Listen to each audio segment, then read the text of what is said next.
अम्बे माँ, अम्बे माँ, अम्बे माँ, जगदम्बे माँ। जय माता दी। स्वागत है आप सभी का नवरात्र पर विशेष हमारे इस खास कार्यक्रम में और मैं हूं आपके साथ नेहा सर्वेश शुक्ला। आज हम माँ कालरात्रि के स्वरूप के बारे में जानकारी देंगे क्योंकि नवरात्र का 7वां दिन माँ कालरात्रि को समर्पित है। अगर हम माँ के इस रूप को देखते हैं ये थोड़ा हमें डरा देने वाला है। बड़ा भयावह है माँ का ये स्वरूप, लेकिन अंदर से उतना ही कोमल। कहते हैं ना, नारियल जो बाहर से कठोर और अंदर से बड़ा मुलायम। माँ अपने भक्तों की हर प्रकार की रक्षा करती हैं, उनको कष्टों से बाहर निकालने के लिए दौड़ी चली आती हैं। आइए आपको बताते हैं माँ कालरात्रि के स्वरूप के बारे में।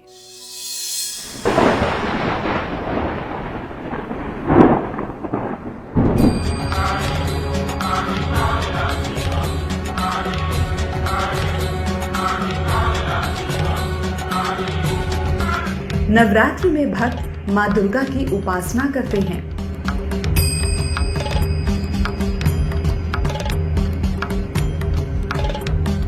चैत्र नवरात्र को बासंतिक नवरात्र भी कहा जाता है।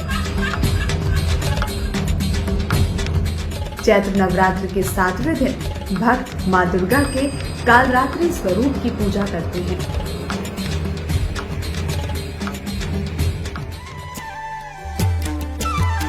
माँ दुर्गा का 7वां स्वरूप माँ कालरात्रि का है। मान्यता है कि माँ कालरात्रि का शरीर अंधकार की तरह काला है, सिर के बाल बिखरे हुए हैं, गले में बिजली की तरह चमकने वाली एक माला है। माँ के 3 नेत्र हैं जो ब्रह्मांड की तरह बिल्कुल गोल और विशाल हैं। माँ की 4 भुजाएं हैं जिसमें एक हाथ में उन्होंने तलवार, दूसरे में लौह अस्त्र धारण किया हुआ है। माँ का तीसरा हाथ अभय मुद्रा में और चौथा वर मुद्रा में है। माँ कालरात्रि का वाहन गर्दभ है। ऐसी मान्यता है कि माँ अपने इस स्वरूप में भक्तों को अकाल मृत्यु से बचाती हैं। माँ कालरात्रि को काली, महाकाली, भद्रकाली, भैरवी, चंडी आदि नामों से भी जाना जाता है।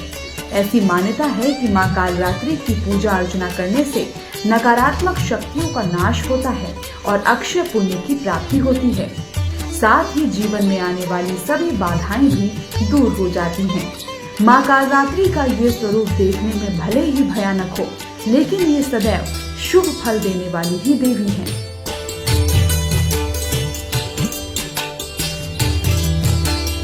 इसीलिए ये माँ शुभंकरी भी कहलाती हैं। माँ के इस रूप से भक्तों को भयभीत होने की आवश्यकता नहीं है।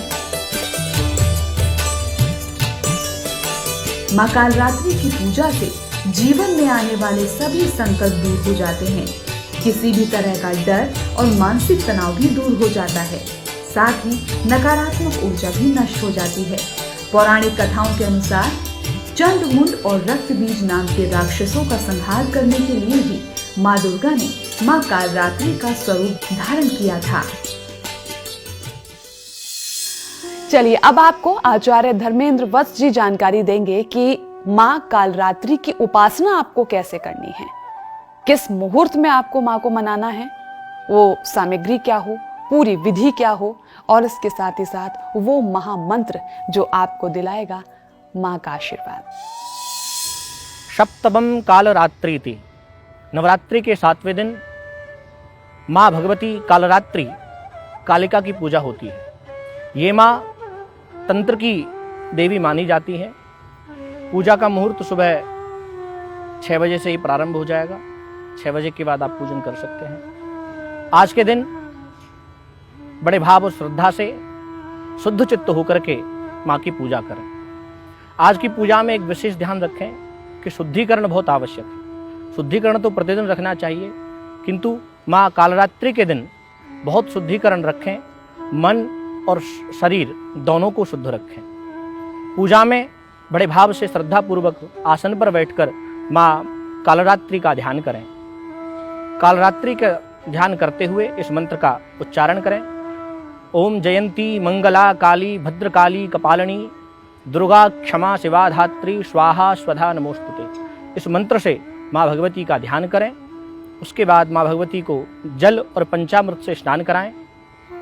स्नान के उपरांत अक्षत और कुमकुम से पूजन करें, पुष्प चढ़ाएं, माला पहनाएं, बहुत सुंदर भोग लगाएं, फल का भोग लगाएं, मिठाई का भोग लगाएं और प्रेम से माँ भगवती से प्रार्थना करें।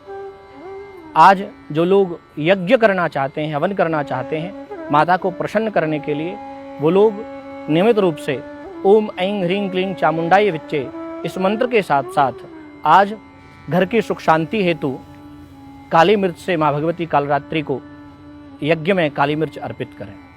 आज का भोग है, आज माँ भगवती को गुड़ का भोग अर्पित करें। माँ कालरात्रि गुड़ के भोग से प्रसन्न होकर के सभी को खूब आशीष प्रदान करती है। आज का ध्यान मंत्र है जयंती मंगला काली भद्रकाली कपालिनी दुर्गा क्षमा शिवा धात्री स्वाहा सुधा नमोस्तुते। जय त्वं देवी चामुंडे जय भूतार्तिहारिणी जय सर्वगते देवी कालरात्रि नमोस्तुते। इस मंत्र के द्वारा माँ भगवती का पूजन करें, ध्यान करें। माँ भगवती प्रसन्न होकर आप सभी को खूब आशीष और अनुग्रह प्रदान करेंगी। जय माता दी। मां भगवती को प्रसन्न करना बड़ा ही आसान है और वो तरीका है आपकी सच्ची भक्ति, आपका पवित्र हृदय का होना। आमतौर पर हम देखते हैं कि लोग पूजा में बैठते हैं लेकिन उनके दिमाग में इधर उधर की बहुत सारी बातें चल रही होती हैं। लेकिन इन नवरात्र के 9 दिनों में या जब जब हम अपने ईश्वर, अपने इष्ट, अपने आराध्य के सामने बैठते हैं तो दिल पूरा साफ होना चाहिए, हमारा मन परमात्मा के चरणों से लगना चाहिए और फिर आप देखिएगा ईश्वर हर क्षण हर पल आपके पास है। आज के लिए बस इतना ही। अगले एपिसोड में हमारी आपकी मुलाकात होगी फिर से कुछ और नई जानकारियों के साथ में। जय माता दी। अम्बे माँ, अम्बे माँ, अम्बे माँ जगदम्बे माँ।